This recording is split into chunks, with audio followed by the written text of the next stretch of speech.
안녕하세요, 홍해걸입니다. 원형 탈모로 고생하는 분들이 많은데요. 최근 원형 탈모를 앓고 있는 분들에게 심장병이 잘 발생할 수 있다는 논문을 발표한 분이 계십니다. 일단 인사드릴까요? 안녕하세요. 안녕하세요. 반갑습니다. 네. 자, 우리 신 선생님은 인터넷에서 서울의대 성유리로 널리 알려지신 분이기도 하고 영광입니다. 아닙니다. 제가 아주 어렸을 때, 지금으로부터 오래전에 잠시 유명인을 조금 닮았다고 해서 이슈가 된 적이 있었는데 그분께 일단 좀 죄송하고요. 별로 닮지 않았기 때문에 지금은 사실은 외모보다도 어떤 진료나 학문적인 성과로 더 사실은 좀 판단을 받았으면 하는 바람이 있습니다. 네, 신정원 선생님은 피부과 교수님인데 네. 특히 전공 분야가 모발 쪽인가요? 네, 모발 환자도 많이 보고 있습니다. 근데 이번 연구 결과는 미국 의학협회 자매지에도 실렸잖아요.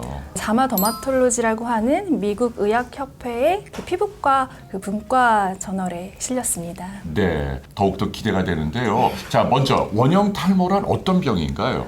원형 탈모는 사실은 말 그대로 원형으로 이렇게 머리가 빠지는 그런 질환들입니다. 동그랗게만 빠지는 걸 생각할 수도 있지만 동그랗게 한 개가 빠질 수도 있고 여러 개가 빠질 수도 있고 머리 두피의 90% 이상 전체가 다 빠질 수도 있고 두피뿐만이 아니라 눈썹이나 전신의 다른 채모도 빠질 수가 있는 질환입니다. 전체 탈모 가운데 원형 탈모가 몇 % 정도 되나요?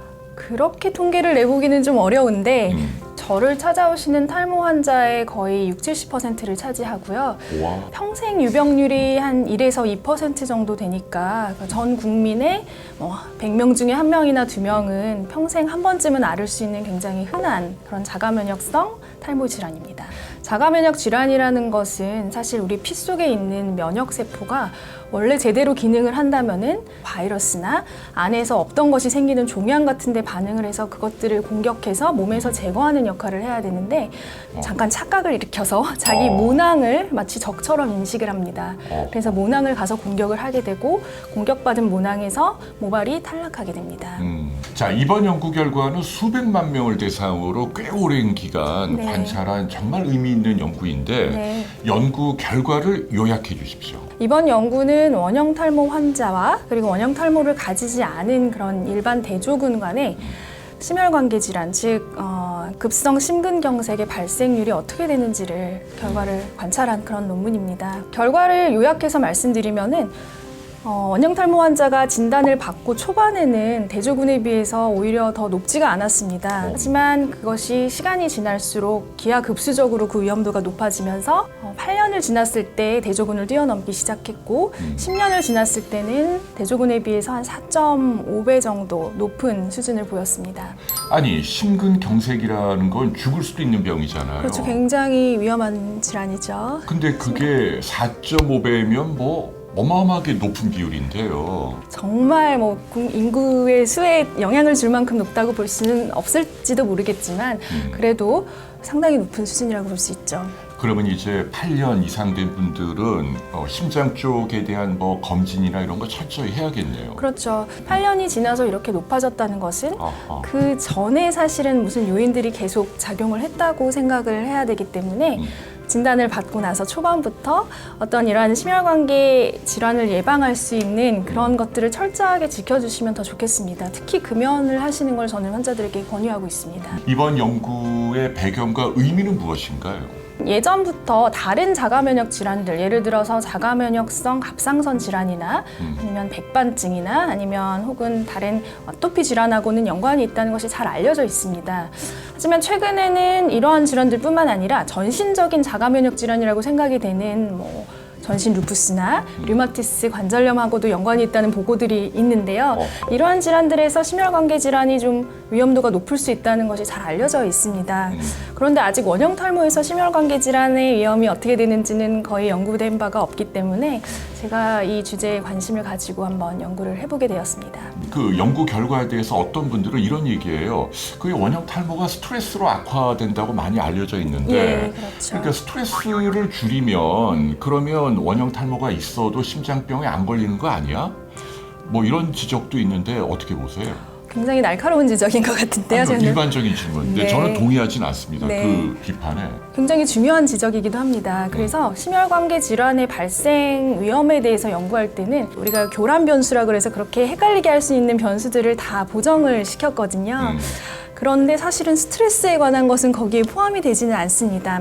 이제 어느 정도 스트레스가 다른 인자들, 예를 들어 뭐 고혈압이나 다른 당뇨나 이런 거에 영향을 미쳐서 이것이 또 심혈관계 질환에 미치는 영향도 크다고 보기 때문에 객관적으로 볼 수 있는 다른 중요한 인자들을 다 보정한 상태에서 나온 결과입니다. 그래서 어느 정도 정확하다고 저는 생각합니다. 현재 그 원형 탈모의 치료가 큰 트렌드가 어떤 식으로 변해가는지 좀 숲을 조망할 수 있는 이야기 네. 해줄 수 있을까요? 네네. 어떤 최신 치료가 있나요? 최근에는 보통 류마티스 관절염에 먼저 사용되고 있던 그런 생물학적 제제들이 원형 탈모에서도 일정 부분 효과가 있다, 이런 연구 결과들이 나오고 있고 실제로 임상 연구가 진행 중입니다. 우리 병원에서도, 저희 병원에서도 진행 중에 있고요. 그 생물학적 제제는 스테로이드처럼 그냥 넌스페시픽하게, 뭐라고 해야 되죠? 그 비특이적으로 전체적인 그런 면역을 억제시키거나 염증을 억제시키는 것이 아니라 그 원형 탈모에 관계되는 그 경로에 있는 것을 딱 특이적으로 억제시키는 그런 약입니다. 따라서 부작용이 훨씬 적고 좀 오래 쓸 수 있다는 장점이 있는데요. 물론 이제 오랫동안 연구를 더 해봐야 되겠지만 잘 낫지 않는 오래 진행된 원형 탈모 환자분들 같은 경우에는 저는 이제 미래에는 주로 이 약을 쓰게 될 것이라고 생각하고 있습니다. 선생님 보시기에는 상당히 전도유망해 보인다, 그런 얘기네요. 네, 요즘 이제 원형 탈모의 최신 트렌드라고 하면은 생물학적 제제를 빼고는 말씀을 드릴 수는 없을 것 같습니다. 네. 그러면 지금 현재 임상하고 있는 그 구체적인 약물 이름은 뭔가요? 성분명을 네. 사실은 토파시티닌, 룩솔리틴이, 바리시틴이 뭐 여러 가지 그런 잭 카이네이즈라는 그런 잭키나제를 억제하는 그런 약물들인데요. 지금 우리 병원에서 하고 있는 것은 바리시티닙을 하고 있습니다. 네. 나도 지금 난치성 그 원형 탈모인데 그런 생물학적 제제의 도움을 받고 싶다.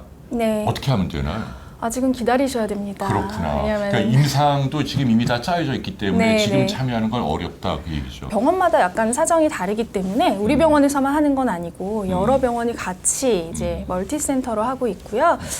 안정성과 효과가 아주 딱 입증되지 않은 그 약을 대상으로 하는 실험이기 때문에, 연구이기 때문에 이게 이제 임상 연구가 진행되고 허가받아서 널리 시판될 때까지는 적어도 3년 이상 걸리지 않을까 하고 저는 환자분들한테 설명을 하고 있는데요. 네. 좀 이게 효과가 있다고 인정이 되고 안정성이 확보가 되면 좀 나라에서 이걸 좀 빨리 어떤 프로세스를 통해서 빨리 환자들이 쓸 수 있게 하면은 좋겠습니다. 자, 이제 마지막으로 그 원형 탈모 환자나 가족들에게 전문가로서 당부 말씀이 있나요? 네. 사실은 제 환자분들도 그렇고 전국에 이제 많은 다른 원형 탈모 환자분들 굉장히 고생하고 계시는 거 압니다. 왜냐하면 치료가 잘 되지 않는 경우가 굉장히 많습니다. 그래도 포기하지 않고 열심히 치료를 해나가면서 새로운 약을 쓸 수 있는 날까지 마음을 좀 다 잡고 같이 해나간다는 느낌으로, 의사와 함께 같이 해나간다는 느낌으로 가셨으면 좋겠습니다. 네. 환자가 잘 먹고 잘 자고 뭐 잘 쉬고 이렇게 제너럴 컨디션을 잘 유지하는 것도 중요한가요? 사실은 자가 면역 질환에 있어서 몸 컨디션도 굉장히 중요하다고 되어 있죠. 스트레스도 마찬가지고 환자들에게 금연 말고 또 제가 추천드리는 것은 수면과 식사를 규칙적으로 좀 했으면 좋겠다라는 것도 있고요. 그다음에 이제 항산화 물질이 많이 들어있는 채소나 뭐 과일 같은 걸 좀 많이 드세요라고 말씀드립니다. 네. 오늘 정말 귀한 시간 감사합니다. 감사합니다. 앞으로도 좋은 연구 또 좋은 진료 많이 부탁드리고요.